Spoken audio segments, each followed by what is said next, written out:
ir ar to stundu saistīti, piemēram, tur kaut kādas uzdevumi un prezentācija, bet arī trešā lieta vai kaut kāda, ceturtā vai piektā atšķirībā, un tā tik daudz pievienoja tur informāciju ir par to tēmas plānu. Un, ja mēs viņu paskatāmies un aptveram, tad te augšā es jau vairs neatceros stāstīju vai ne, bet te ir tā informācija par visām saitēm, visādām konsultācijām, visu tādām lietām, kur jums varētu interesēt. Un tad zemāk ir tā par to tematu. Te tagad viss ir iekrāsot zaļā krāsā, jo visticamāk mēs tā arī nosēdēsim visu laiku, visu tematu mājās. Cerams, ka nē, protams, bet nevar īsti zināt. Un ko mēs varam redzēt, kā tas temata plānojums ir sekojošs. Tad tā kā 1. līdz 5. nodarbība ir tā kā dažādas teorētiskās un varbūt arī kāda praktiskā nodarbība redzēs, kā jums ar datoriem būs, vai jūs to varēsiet vai nevarēsiet to simulācijas programmu palaist, un ir jāpamēģina pašai. Un savukārt, tad pēc tam, ja mēs runājam par vērtējumiem, kas ir atzīme veidā, tad viņi ir plānoti 2. Viena būs par radio mikroviļņu izmantošanu vairāk, un otra atzīme būs tāda klasiskāka ieskaita, kur droši vien būs kaut kāds aprēķinu uzdevums un kaut kādi zināšanu uzdevumi, pamatojumu uzdevumi un tā tālāk. Es vēl ceru, ka mums kāpēc mēs gribam, lai mēs atgriežamies uz vietas, jo radio mikroviļņai vienkārši ideāla tēma, tur var runāt par 5G un var runāt par to, kas tad ar to 5G beigās notiekās. Un arī patiesībā visā pārējā tēmā es vismaz esmu tā centusies, Mārts beidzot zīmēt uz ekrānu, esmu centusies darīt tā, lai būtu interesanti pēc iespējas arī tiem, kas varbūt ar to fiziku tālāk dzīvē nesaskarsies, respektīvi šodien būs vairāk jāiesprings tīri no fizikas puses par to, kas tas svārstību kontors vispār ir un kā var aprēķinus dažādus veikt, bet viss pārējais ir, kur mēs varam izmantot elektromagnētiskos viļņus, atkārtojam no svārstību raktura lielumiem dažādas lietas, kas arī šeit attiecās. Un tāpēc tieši šī iemesla dēļ es ļoti gribu, lai mums būtu laiks, kad mēs, piemēram, būtu uz vietas, jo to uz vietas daudz vieglāk noorganizēt kaut kādas debatas vai kaut kāda informācijas apmaiņa par to 5G un kas tur beigās ir vai nav. Labi, tas bija mans pirmais monologs par to, kā izskatās tēmas plāns. Bet, un ko es gribēju vēl pateikt? Par to, ka parasti mums ir tā, ka es iedodu informāciju, visu informāciju iedodu šodienās, kas ir otrdienas, bet tā kā mums sanāk, ka nākošā nedēļa izkrīt abas 2 stundas, jo 17. vienkārši ir saīsinātās stundas, un jums stunda nenotiks pie manis, un 18. ir 18. novembris. Tad es gribētu izdarīt tā, ka šodien mēs nedaudz iepazīstamies ar to svārstību kontūru, rītā paņemam aprēķinu uzdevumus, un tad mēs varam atpūsties. Ja rīt viss notiks tā kā ir ieplānots, ja mums tikko literatūras skolotāji kaut ko teica, ka rītdien arī kaut ko par zūmiem viņi tur domājot. Un tad Nē, rītdien notiek, rītdien viss notiek. Es nezinu, ko tur Stiku te ir samuldējusi, bet Zeļa, ka teica, ka rītdien viss notiek. Okay. Jā, paldies. Es arī nesapratu, kas notiek. Skolotāji vienkārši sajauca, viņi to teica. Es dabūju kaut kādu Zeļakas ēpastu, esmu apdulīts. Jā, man arī Zeļaka nesūta ēpastu. Kas tas ir? Es nesaņemu kaut kāds ēpasts. Kas ir pie ēpastiem?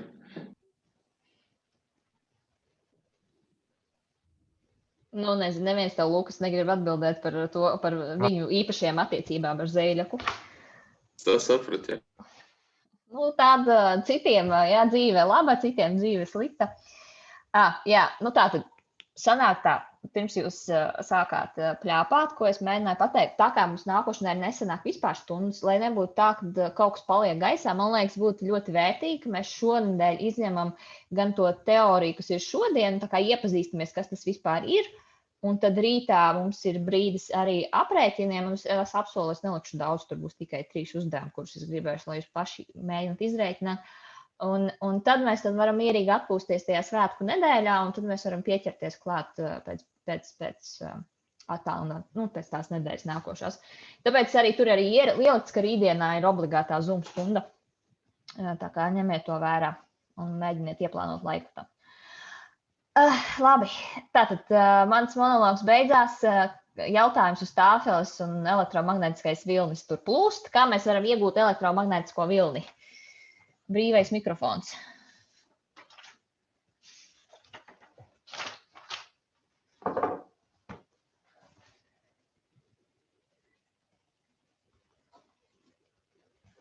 Nu, 12B, jūs to varat. Tā kā no dzīves, piemēram, vai kā vispār teorētiski? Nu, piemēram, no dzīves. Mēs netaisījām to eksperimentu klasē, kur mēs to magnētu iekšā ārā no spirāls bīdījām. Vai arī vienkārši maiņstrāvas vadām apkārt veidojas elektromagnētiskais lauks, un tad caur viņu sanāk laikam iet elektromagnētiskais vilnis. Ja mainīga elektromagnētiskā lauka izplatīšanos sauc par elektromagnētisko vilni, tad ir kaut kāds mainīgs elektromagnētiskais. Labi, jums abiem ar Kristapu ir pareiza doma. Tātad mums vajag strāvu, kas mainās. Piemēram, maiņstrāva ļoti laba, tāpēc, ka mainās. Un, jo ap mainīgu strāvu veidojas mainīgs elektriskais lauks. Bet pavisam vienkārši atbildu šo jautājumu būtu, ka tad, kad kustās elektrons, tad viņš rada elektromagnētisko vilni, jo viņš kustoties elektronam mainās elektriskais lauks un mainās arī magnētiskais lauks. Un tāpēc jau tajā strāvā ir tas, ka ap strāvu veidojās tas magnētiskais lauks, tāpēc, ka strāvā jau ir elektroni. Elektroni ir tas, kas pārnes strāvu un principā veido gan spriegumu, gan arī strāvas stiprumu. Tas, cik daudz elektronu izplūst, piemēram, noteiktā laika griezumā cauri strāvas vada šķērsgriezumam. Labi, tātad mums vajag strāvu, vai mums vajag magnētisko lauku, vai mums vajag elektronu, un kustībā, kad kāda no tām lietām kustās vai mainās, tad veidojas elektromagnētiskais vilnis. Un tāpēc arī bija, piemēram, to, kad Kristaps tur teica par to eksperimentu par spolēm un magnētiem, tas bija tas, ka tas magnēts bija jākustina, un tikai tad veidosies tā strāva. Ja viņš vienkārši nekustējās, tad to strāvu nevarēja redzēt. Labi, tad ir elektrons. Nu, un kā varētu iegūt to, kad elektrons svārstās vai elektrons kustās?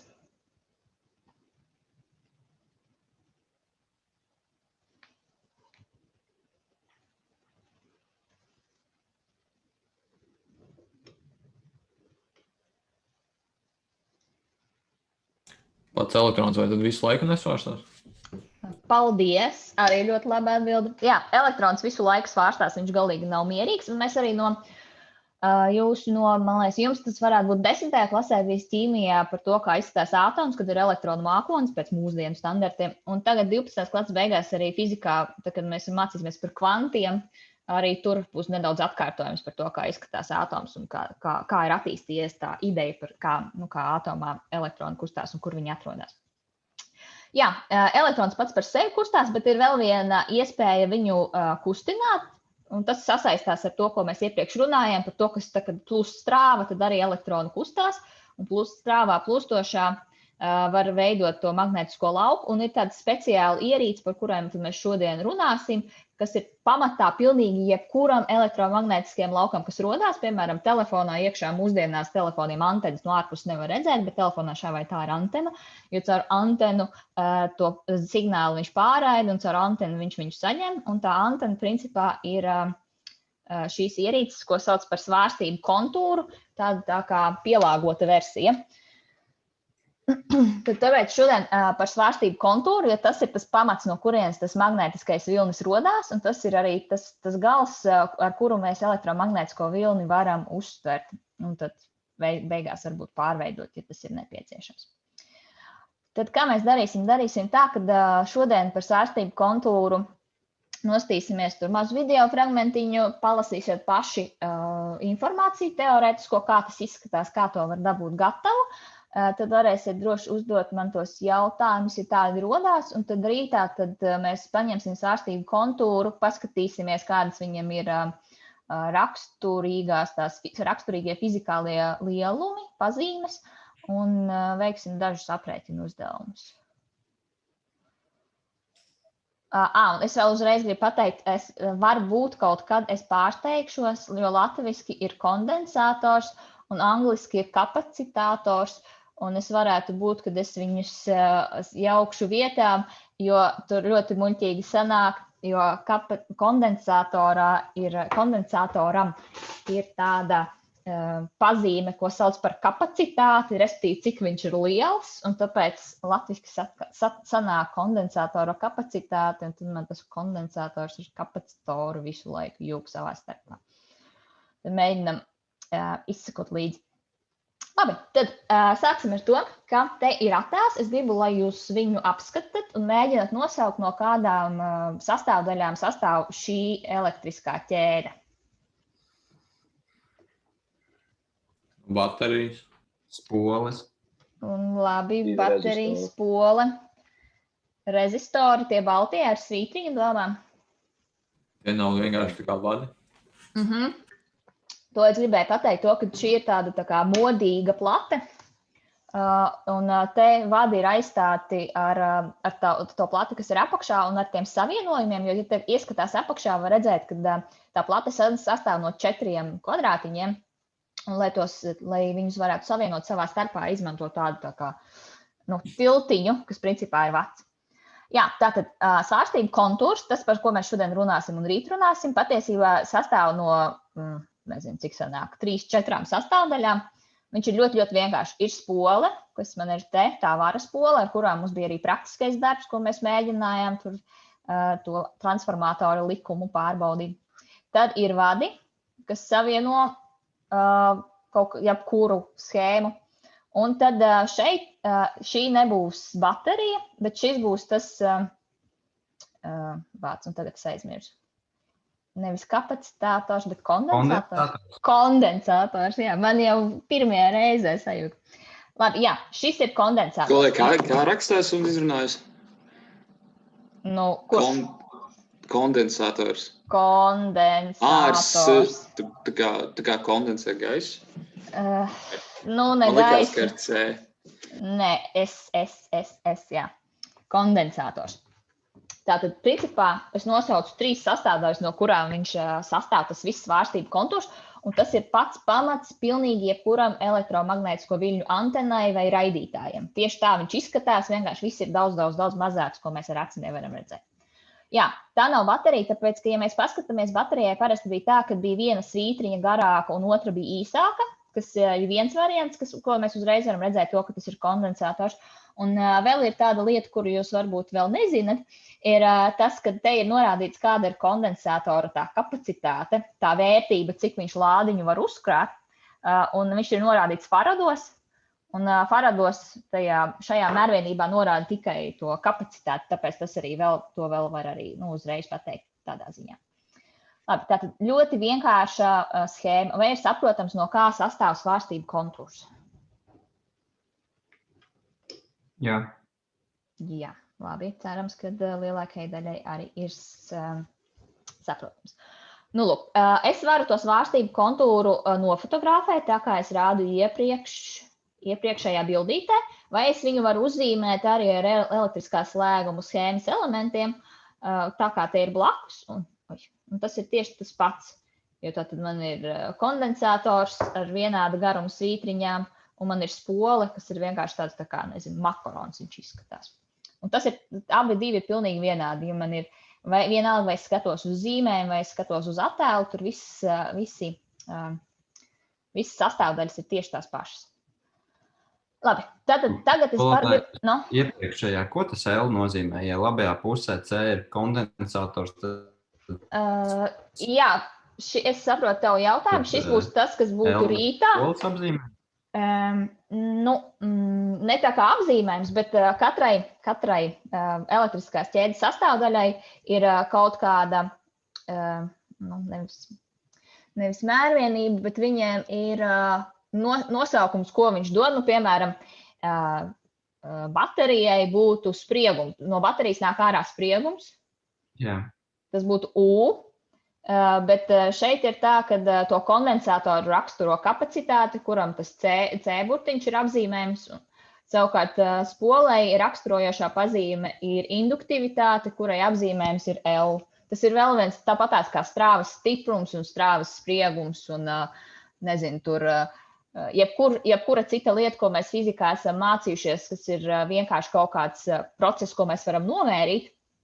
tad šie ir tā kā vēl papildus procesi, par kuriem mēs iepriekš varbūt nezinājām, kas ir tā kapacitāte un induktivitāte. Bet par tām abām divām lietām mēs rītā skatīsimies drusku vairāk, un tad būs vairāk saprotams, ko tas nozīmē. Ja? Labi. Ejam tālāk. Tad es gribētu parādīt vienu mazu īsu video fragmentiņu. Jūs pēc tam varat viņu noskatīties paši visā garumā, jo tur ir saprotams, kas tas kondensators ir, kur viņu var redzēt vispār, kur viņš atrodas ikdienā un kā viņš strādā. Tā, es uzlikšu to video. Es ceru, ka skaņa viņam būs dzirdama. Ja nebūs, tad es gribu, lai jūs man uzreiz sakat, ka skaņas nav. Un tad vienkārši būs tā, tad es gribēšu, lai jūs paši individuāli to savos datoros noskatīties. This is very useful, and that's why you'll find capacitors used in almost every circuit board. So how does a capacitor work? I want you to first think of a water pipe with water flowing through it. The water will continue to flow until we shut the valve. Then no water can flow. However, if after the valve we first let the water flow into a tank, then the tank will store some of the water, but we will continue to get water flowing out of the pipe. Now when we close the valve, water will stop pouring into the tank, but we still get a steady supply of water out until the tank empties. Once the tank is filled again, we can open and close the valve as many times as we like. As long as we do not completely empty the tank, we will get an uninterrupted supply of water out of the end of the pipe. So we can use a water tank to store water and smooth out interruptions to the supply. In electrical circuits, the capacitor acts as the water tank and stores energy. It can release this to smooth out interruptions to the supply. If we turned a simple circuit on and off very fast without a capacitor, then the light will flash. But if we connect a capacitor into the circuit, then the light will remain on during the interruptions, at least for a short duration, because the capacitor is now discharging and powering the circuit. Inside a basic capacitor, we have two conductive metal plates, which are typically made from aluminium or aluminum, and these will be separated by dielectric insulating material such as ceramic. Dielectric means the material will polarize when in contact with an electric field, and we'll see what that means shortly. One side of the capacitor is connected to the positive side of the circuit, and the other side is connected to the negative. On the side of the capacitor, you will see a stripe and a symbol. This will indicate which side is the negative. If we were to connect a capacitor to a battery, the voltage will push the electrons from the negative terminal over to the capacitor. The electrons will build up on one plate of the capacitor, while the other plate in turn releases some electrons. The electrons can't pass through the capacitor because of the insulating material. Eventually, the capacitor is the same voltage as the battery, and no more electrons will flow. There is now a buildup of electrons on one side. This means we have stored energy and we can release this when needed. Because there are more electrons on one side compared to the other, and electrons are negatively charged, this means we have one side which is negative and one side which is positive. So there is a difference in potential or a voltage difference between the two. And we can measure this with a multimeter. Voltage is like pressure. When we measure pressure, we're measuring the difference or potential difference between 2 points. If you imagine a pressurized water pipe, we can see the pressure using a pressure gauge. The pressure gauge is comparing two different points also, the pressure inside the pipe compared to the atmospheric pressure outside the pipe. When the tank is empty, the gauge reads 0 because the pressure inside the tank is now equal to the pressure outside the tank, so the gauge has nothing to compare against. Both are the same pressure. The same with voltage. We're comparing the difference between 2 points. If we measure across a 1.5 volt battery, then we read a difference of 1.5 volts between each end. But if we measure the same end, then we read 0 because there's no difference. It's going to be the same. Tā, labi. Pastīsimies, kurš man varētu atbildēt. Labi, Ilmāram nav kamera ieslēgta, tāpēc Ilmārs man pastāstīs, kāda ir fizikālā jēga tam kapacitatoram, kondensatoram. Es pieņemu vienkārši uzturu enerģiju vai to elektrību, vai kas tas ir. Un ja ir kodī, nezinu, slikts savienojums, lai kaut kas notiek slikts, tad viņš tur, lai zina, tur savienojums ir pārtraukts, tad nezinu, vēl aizvien turpina plūst, kamēr iztukšojas kapacitāte. Tas tur. Jā, paldies, ļoti labi ar saviem vārdiem, bet vienkārši ideāli pastāstīja. Jā, tad tieši tā kā Ilmārs tikko teica, ka tas ir būtiski tajā brīdī, kad mums pārtrūks ķēde un mums vairs elektrība it kā neplūst, vai, piemēram, baterija tur nokrīt, bet tomēr elektrība turpina plūst, jo tas kapacitātors, kondensators ir uzlādējies, kas ir viens. Un otrs, mums ir jāsaprot tas, ka tas kondensators principiāli ir ļoti līdzīgs kā baterijai, tikai baterija, vismaz latviski, tā kā mēs runājam, parasti ir tāda, kas ir vienreiz lietojama, kur vienreiz izlādējas un viss. Savukārt kondensatoram ir tā, ka viņš ir vairāk tā kā daudzreiz lietojamā baterija, kura var pārlādēties vairākas reizes ciklā, ja vien pietiek tā strāva un pietiek tā enerģija, kas plūst pavadiem. Vai ir skaidrs, kāda ir tā jēga no tā kondensatora, ko viņš dara elektriskajā ķēdē? Jā. Jā, es ceru, ka ne tikai tev vienam. Man arī skaidrs, ja tas uzlabo situāciju. Jā, paldies, tas noteikti uzlabo situāciju. Paldies, skolotāji. Labi, tātad tagad mēs zinām, kas ir kondensators kā tāds un kā viņš strādā. Un tagad es gribētu, mums ir palikušas vēl apmēram kādas 10 minūtes, ko mēs varētu tam veltīt, ir sekojoši. Es ieliku e-klasē, tur ir tāda lapa par kondensatoriem, par to, kā viņi strādā. Tur ir teksts, bet viņš izskatās garš, bet viņš nav ļoti garš. Saturiski, un ir jāatbild kopā uz 7 jautājumiem. Tos jautājumus, tās atbildes varat piefiksēt kaut kur, un es gribētu, lai jūs, ja jūs gadījumā tajā lapā rakstat iekšā, tad es gribētu, lai jūs viņu nepazaudētu līdz rītdienai, tāpēc, ka rītdien mēs uz viņu atsauksimies, un tur vajadzēs pierakstīt vēl klāt arī citas lietas, ko mēs rītdien jaunu apgūsim. Tātad, izejam cauri tai lapai, droši jautājumi, ja kaut kas nav skaidrs, mēģinam atbildēt uz jautājumiem, kas ir apakšā abās divās pusēs, un tad neaizmirstam, ka e-klasēs arī esmu norādījusi to uzdevumu.lv testiņu, neaizmirstam arī to izpildīt. Un šoreiz es gribētu, lai jūs mēģināt viņu izpildīt līdz rītdienai, jo tā kā rītdien principā ir tā pati tēma, tikai papildinoša, tad man būtu ļoti vērtīgi uzzināt, cik ilgi, cik daudz mums tad ir jāvelta laiks, vai mums ir kārtīgi par to jārunā, vai varbūt jūs jau kaut kā ar muguras smadzenēm saprotat tās lietas, kuras es rītdien gribētu stāstīt. Tātad tagad individuālās darbības laiks, bet es klausos, ja gadījumā ir kāds jautājums.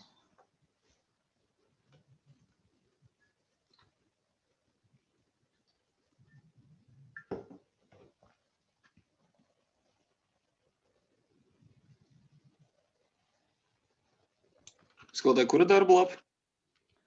E-klasē vajadzētu būt, tur nav pie stundas pievienota. Tā, kur ir rakstīts CINI vai arī... Pagaidi. Tur rakstīts pastāvīgais darbs. Jā, paldies.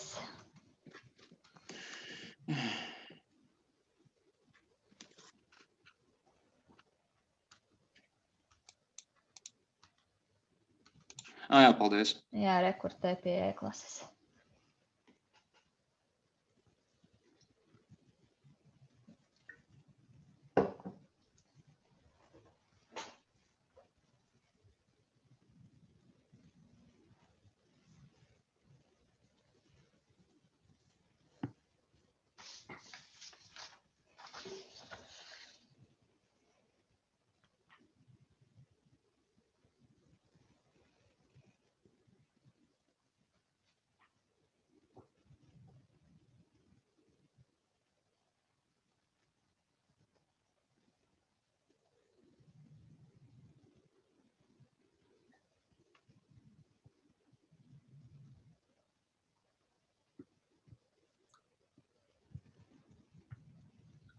Skolotāji, No. piemēram, pirmajā uzdevumā, tur, ka ir U un I vērtības. Jā.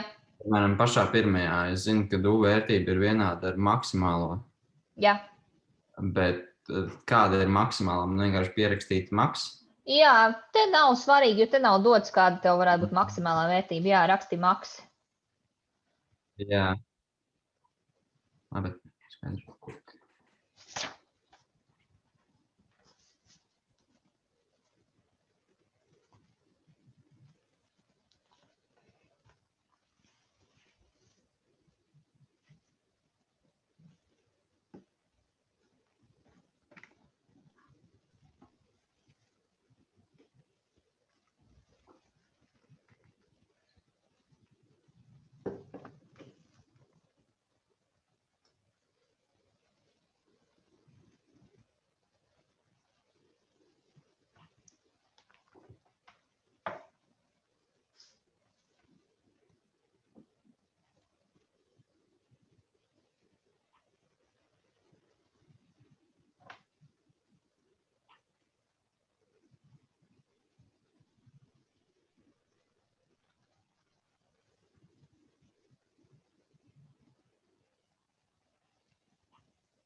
Skolotāji, ir maz laika palicis, tāpēc Jā.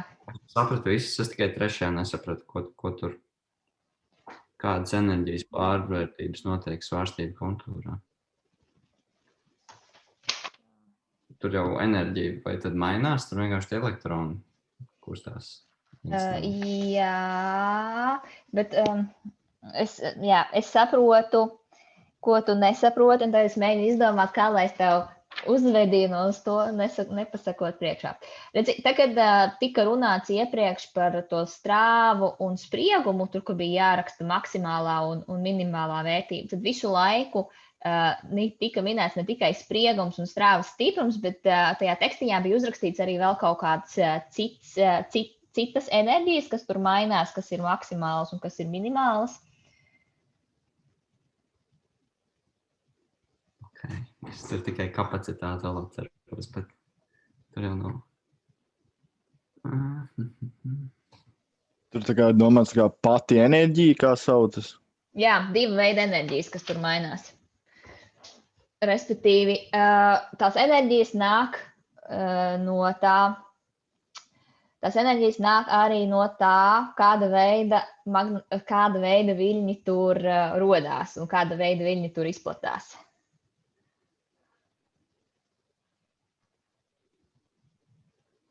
Nesapratiet. Labi. Mēģināšu nebūt vairs tik gudra nākotnē. Es tur biju domājusi par to ideju, kas ir tas elektromagnētiskās indukcijas ideja, kad ir magnētiskais lauks, kas pārvēršas elektriskajā laukā un otrādi, ka elektriskais lauks, visa elektriskā lauka enerģija aiziet magnētiskajā laukā. Labi, to es nesapratu. Labi.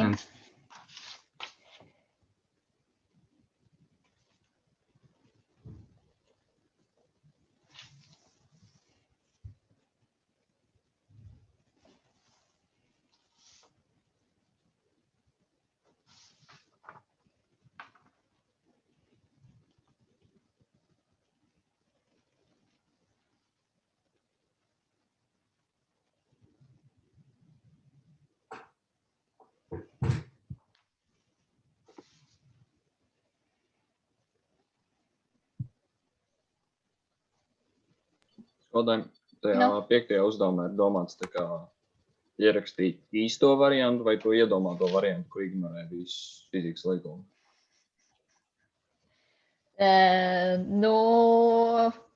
Ko tu gribi rakstīt?